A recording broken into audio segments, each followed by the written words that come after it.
ये आकाशवाणी जयपुर अजमेर है। अब आप रितिका गुप्ता से झुंझुनू जिले की चिट्ठी सुनिए। इसके लेखक हैं संदीप केडिया। प्रदेश में विधानसभा चुनाव की घोषणा के साथ ही आदर्श आचार संहिता लागू हो गई है। जिले में भी आचार संहिता की अनुपालना के लिए प्रशासन विभिन्न प्रयास कर रहा है। इसी कड़ी में जिला निर्वाचन अधिकारी और जिला पुलिस अधीक्षक ने पिछले दिनों विधानसभा क्षेत्र खेतड़ी का निरीक्षण किया।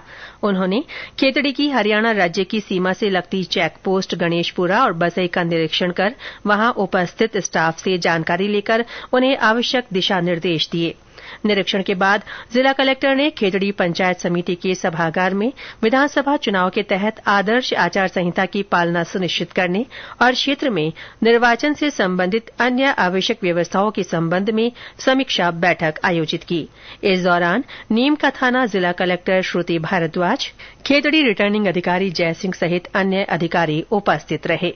आगामी विधानसभा चुनावों में विभिन्न एप्स के अनुप्रयोग को देखते हुए सूचना केन्द्र सभागार में सूचना और प्रौद्योगिकी विभाग के सूचना सहायकों सहित विभिन्न कर्मचारियों के लिए प्रशिक्षण शिविर आयोजित किया गया। ये शिविर जिला सूचना प्रौद्योगिकी विभाग की ओर से आयोजित किया गया था। आईटी विभाग के संयुक्त निदेशक घनश्याम गोयल ने बताया कि शिविर में सी विजिल सुविधा ऐप सहित सभी तकनीकी पहलुओं पर प्रशिक्षण दिया गया। शिविर को संबोधित करते हुए जिला निर्वाचन अधिकारी ने सजगता से काम करने के लिए प्रेरित किया। आगामी विधानसभा चुनावों के दौरान अभ्यर्थियों और राजनीतिक दलों की ओर से किए जाने वाले निर्वाचन व्यय की निगरानी के लिए क्षेत्रवार उड़न दस्तों का गठन किया गया है। जिला निर्वाचन अधिकारी बचनेश अग्रवाल ने बताया कि प्रत्येक विधानसभा क्षेत्र के लिए 3 पारियों में 9 टीमें गठित की गई हैं। ये उड़न दस्ते संबंधित रिटर्निंग ऑफिसर्स के निर्देशन में कार्य संपादित करेंगे। इस कार्य के लिए 7 अधिकारियों को नियुक्त किया गया है। विधानसभा चुनावों के मद्देनजर विभिन्न राजनीतिक दलों ने अपने अपने प्रत्याशियों के चयन के वास्ते कवायद तेज कर दी है। हाल ही में भारतीय जनता पार्टी ने अपने 41 उम्मीदवारों की घोषणा की। इनमें झुंझुनू जिले की 7 विधानसभा सीटों में से 4 सीटों पर पार्टी ने अपने उम्मीदवार घोषित कर दिए हैं।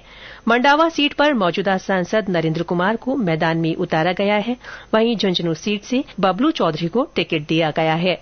उदयपुरवाटी से शुभकरण चौधरी को फिर से मौका मिला है। वहीं नवलगढ़ से विक्रम जाखल को टिकट मिला है।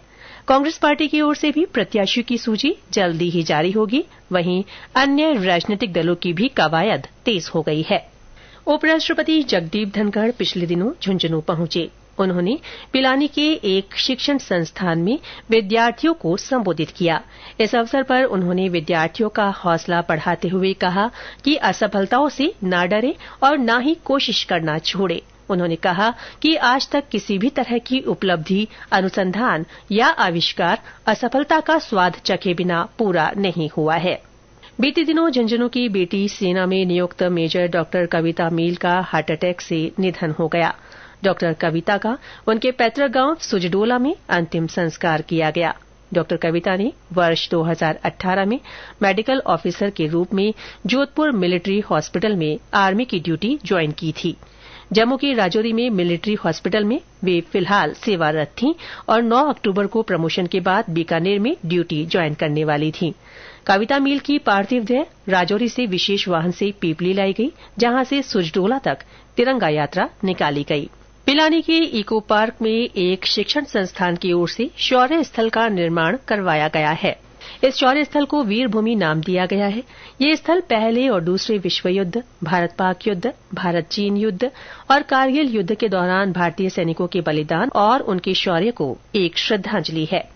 इस शौर्य स्थल पर 6 कृत्रिम पहाड़ियों पर प्रदर्शनी लगाई गई है। इस प्रदर्शनी का उद्देश्य इन युद्धों के इतिहास के प्रति देश के लोगों को जागरूक करना है। जिले में पिछले दिनों अंतर्राष्ट्रीय बालिका दिवस के अवसर पर महिला अधिकारिता विभाग की ओर से जिला मुख्यालय के राजकीय बीडीके अस्पताल के जनाना वार्ड में सम्मान समारोह आयोजित किया गया। अतिरिक्त जिला कलेक्टर के मुख्य आतिथ्य में हुए समारोह में बेटियों को जन्म देने वाली 28 महिलाओं को जिला प्रशासन की ओर से बधाई संदेश, मिठाई और बेबी किट देकर सम्मानित किया गया। इसके साथ ही झुंझुनू जिले की चिट्ठी समाप्त हुई।